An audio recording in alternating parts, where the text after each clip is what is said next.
morning. Mayroon kaming i-trouble shot. Oh, na, sulod na. Sulod, Charles. Ito, ang nilinis ni. Oh. Nilinisan ng customer. Basta ito bago, Charles. Pag yung binalik niya yung screw, bolt, tornilyo, natamaan daw dito.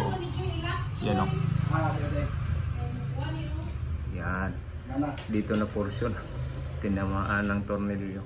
Nung binalik niya yung may pa. Yung binalik niya yung cover. Dito. Tumawag kasi sa akin kagabi. Nag-video call kami, pinakita. Dinig na dinig ko yung tunog ng ng refrigerant.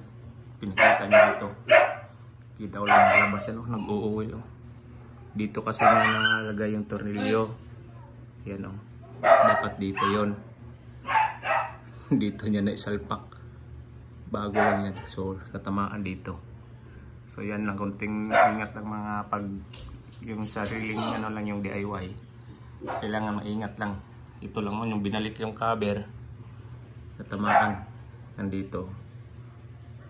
Dito niya na Charles. Dito sa dapat sana yon. Siya lang kasi gabi na mainit daw. So yan, dito lang namin kayo, hihinahin namin to. Tapos lalagyan ng bagong preyon at saka access valve. Right, Charles? Right. Standby lang tayo.